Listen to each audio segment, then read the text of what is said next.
हो जाएंगे, हम उदाहरण हैं। तो हम तुम्हारे पास उदाहरण है, वो व्यक्ति है जिसके खाने के लिए एक टुकड़ा रोटी नहीं, जिसके रहने के लिए 1 इंच जमीन नहीं, जिसके पास 1 रुपया नहीं, एक आदमी बात करने वाला नहीं। आज आप देख लीजिए, तो ये क्या है? अगर हम भगवान से ना जुड़े हो तो हमसे कोई राधे राधे कहे क्या?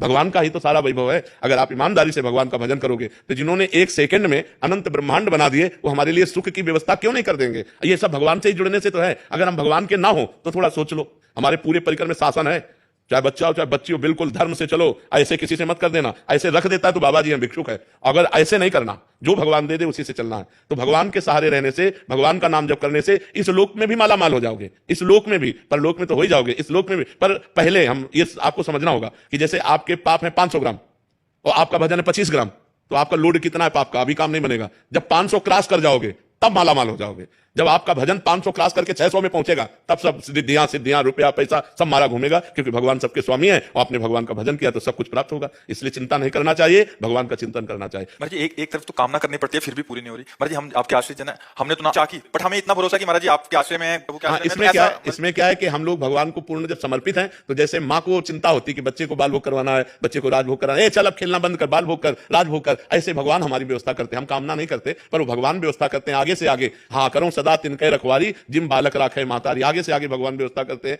बिल्कुल निश्चिंत हो जाओ, बिल्कुल निर्भय हो जाओ। भगवान तुम्हें बहुत प्यार करते हैं, पर बस भगवान का भजन करो। तब भजन नहीं करोगे तो समझ नहीं पाओगे, भगवान के प्यार को नहीं समझ। भगवान के बिना शांति नहीं। देखो जैसे लोग पशुओं को भूंज भूंज के खाते हैं, हम कहते हैं दया करो इन जीवों पर, तुम ऐसा पाप कर रहे हो, तुम्हें भूंज देगा काल। आप शराब मत पियो, बहन बेटियों की तरफ गंदी बातें मत करो, नाम जप करो, परोपकार करो, अभी आनंद आने लगेगा। अब लोग पाप कर्म करते हैं और चाहते सुख है तो कैसे मिल पाएगा? गंदे आचरण करोगे, पाप कर्म करोगे तो सुख कैसे मिल पाएगा? उर्मिला जी अहमदाबाद से।